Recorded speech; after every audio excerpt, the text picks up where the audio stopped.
Rusia prosigue su ofensiva militar en territorio ucraniano desde hace casi 2 semanas. En respuesta, Occidente aprobó una serie de contundentes sanciones inicialmente dirigidas al gobierno de Rusia, pero que pronto se ampliaron a la población en general. ¿En qué consisten estas medidas? ¿Qué efecto podrían tener? ¿Está Rusia preparada para resistirlas? ¿Quién más sentirá su impacto? ¿Cuál es el objetivo declarado de esta estrategia y cuál podría ser el real? Como siempre, lo que les contaremos en este video no busca apoyar ni justificar nada, sino aportar enfoques que sirvan para entender mejor el conflicto armado y, sobre todo, resolverlo. El día mismo en que el gobierno ruso reconoció a las repúblicas populares del Donbass, comenzaron a anunciarse sanciones y estas comenzaron a aplicarse y se multiplicaron exponencialmente 3 días después, cuando Rusia inició su ofensiva en Ucrania. Entre las primeras medidas estuvo la prohibición de que compañías aéreas rusas, públicas y privadas, atravesaran el espacio aéreo de algunos países europeos. Finalmente, la prohibición se hizo extensiva a todo el espacio de la Unión Europea. Rusia contestó con medidas recíprocas. Después, las sanciones comenzaron a aplicarse a prácticamente todos los sectores imaginables. La práctica totalidad del gobierno, presidente y canciller incluidos, entidades bancarias grandes y chicas, instituciones financieras de todo tipo, el Banco Central, incluso la deuda soberana. Tampoco escapó de las medidas sancionatorias el Fondo de Inversión Directa de Rusia, clave para que la vacuna Sputnik V se distribuyera en decenas de países. Los métodos para aplicar las sanciones fueron diversos: prohibición de transacciones, paquetes de restricciones, bloqueo o congelamiento de activos, paralización del gasoducto Nord Stream 2, bloqueo al acceso a préstamos, etc. Los organismos y países que más sanciones aplicaron contra Rusia son la Unión Europea, Suiza, Estados Unidos, Japón y Reino Unido. También Australia y Corea del Sur anunciaron varias medidas. Entre las medidas sancionatorias más comentadas está la desconexión de hasta ahora 7 grandes bancos rusos del sistema SWIFT, el sistema internacional que se usa para realizar transacciones entre bancos. Pero las sanciones van más allá del ámbito meramente financiero. Varios medios de comunicación rusos, entre ellos el nuestro, fueron sacados del aire o bloqueados en varias redes sociales en Europa Occidental, siguiendo una orden de Bruselas. Para vernos en esa región, ahora hay que buscar maneras alternativas, como el uso de VPN y otras, tal como explicamos en un video recientemente. Ni siquiera el deporte, algo que tradicionalmente suele quedar fuera de las sanciones, se libra esta vez. A equipos rusos de diversas disciplinas, entre ellas fútbol y baloncesto, se les prohibió participar en competiciones europeas actualmente en desarrollo. La Federación Internacional de Atletismo expulsó a los atletas rusos de todos sus campeonatos. Igual medida tomó la Unión Internacional de Patinaje, lo que a efectos estrictamente deportivos es como excluir a China de competiciones de ping-pong o a Nueva Zelanda de campeonatos de rugby.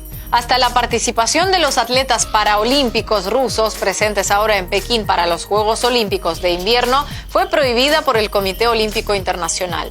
También tuvieron lugar otras sanciones de carácter casi surrealista que alcanzan a mascotas o hasta escritores rusos fallecidos hace 150 años. Así como medidas que, sin ser sanciones estrictamente, suponen una forma de boicot. La retirada de decenas de marcas y empresas del mercado ruso en prácticamente todos los ramos: IKEA, Inditex, Netflix o Microsoft, por nombrar unas pocas entre una lista larguísima, anunciaron que dejaban de operar en Rusia. El efecto de esta batería de medidas en todos los ámbitos comenzó a notarse en varios indicadores de la economía rusa. El primero y más obvio, el derrumbe del rublo frente al dólar, que llegó a desplomarse un 25% en la primera semana. Ante esta situación, las autoridades rusas tomaron varias medidas, como subir la tasa de interés del 10 al 20% o limitar drásticamente las transferencias de divisas al extranjero. A pesar del indudable peso que tienen estas medidas en la economía rusa y que seguirá en aumento de alargarse la guerra, las autoridades rusas confían en que el país puede soportarlas, apoyándose en su potencial exportador y la diversificación de su cartera de clientes en años recientes. Lo que además podría tener un efecto boomerang para los países sancionadores. Por ejemplo, la desconexión de Rusia del SWIFT empujará a Moscú a fortalecer la profundización de otro sistema de pago interbancario con Pekín, restando todavía más peso a los pagos en dólares y euros a nivel global. Además, Rusia es uno de los principales exportadores del mundo en el ámbito de materias primas, energía y de algunos alimentos. Desde incluso antes del ataque del 24 de febrero, ya todos venían encareciéndose por la inestabilidad en la región que se arrastraba desde hace meses. El petróleo ya está en su precio máximo en 8 años, el aluminio en su máximo histórico y el gas rompe récords en Europa. El trigo se paga hoy a más del doble que a finales de 2019. De todos esos rubros claves en la economía global, Rusia es el primer o segundo exportador mundial. A eso hay que sumar la diversificación de clientes que Moscú ha intensificado en años recientes. Si hace unos meses se anunciaba la construcción de un gasoducto entre Rusia y China, en estos días Pakistán acordó importar 2 millones de toneladas métricas de trigo ruso, casi el 10% de su producción anual. De esa forma, si Occidente se niega a comprarle materias primas, Rusia confía, con razón o sin ella, en que otros lo hagan y lograr así amortiguar el impacto de las sanciones. Un escenario de sanciones que no es nuevo para Moscú. Desde 2014, cuando comenzaron los problemas entre Ucrania y Rusia en torno al Euromaidán, Crimea y el Donbass, y hasta que Putin reconoció las repúblicas populares de Lugansk y Donetsk, el país recibió un total de casi 3.500 medidas sancionatorias en su contra. En estas 2 semanas se sumaron más de 1.000 nuevas. Ahora, la pregunta es, ¿funcionarán? Si atendemos a los 8 años pasados, la estrategia de sancionar a Rusia no hizo que ésta cambiara de parecer respecto a, por ejemplo, el estatus de Crimea o a su visión de lo que sucedía en el Donbass.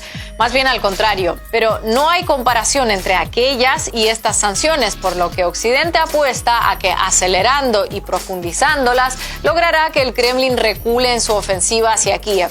Es decir, sienten que el problema no era la medicina, sino la dosis. Predecir el futuro en medio de una guerra es muy complicado y podría pasar cualquier cosa, pero las medidas sancionatorias de Occidente rara vez han conseguido sus objetivos. En Latinoamérica lo saben bien con los casos de Cuba y el más reciente de Venezuela, por ejemplo. Y muchas veces lo que han logrado es justo el efecto contrario al deseado. Acorralar a la población en general con medidas que la golpean directamente en su vida diaria, incluyendo entre ellas a personas ajenas o incluso contrarias a la ofensiva rusa en Ucrania, en muchos casos hace que la gente termine volviéndose partidaria de la intervención militar. Es decir, en buena medida, las sanciones logran cambiar la opinión de la población rusa, sí, pero no en el sentido que dicen buscar quienes las aplican, sino el inverso. Para bien o para mal, los habitantes de este país tienen una amplia experiencia en complejas situaciones sociales, económicas y hasta bélicas a lo largo de su historia, que hace que ante las dificultades se blinden. Y la presión internacional sobre los habitantes de Rusia tiene muchas más posibilidades de radicalizar posturas que de suavizarlas. Esto no es ningún gran descubrimiento nuestro. Lo saben perfectamente tanto en las altas esferas políticas y militares de Washington como en las de Londres y Bruselas, a pesar de que los medios afines a sus enfoques geopolíticos lo mencionen poco o nada. Y aunque Rusia confíe en salir bien parada, el efecto de unas sanciones nunca antes vistas ya se hace notar y se irá notando más y más en la medida que la guerra se alargue. El peor escenario en el plano humano y económico tanto para Ucrania como para Rusia. Y también muy malo para Occidente en el plano económico, pero no así en el humano ni en el político. Por eso, ante todo este contexto, sumado al suministro de armamento occidental a Ucrania, resulta extremadamente difícil creerse que la estrategia de sanciones tenga por objetivo desescalar la guerra, sino que incluso podría parecer que busca justo el efecto contrario.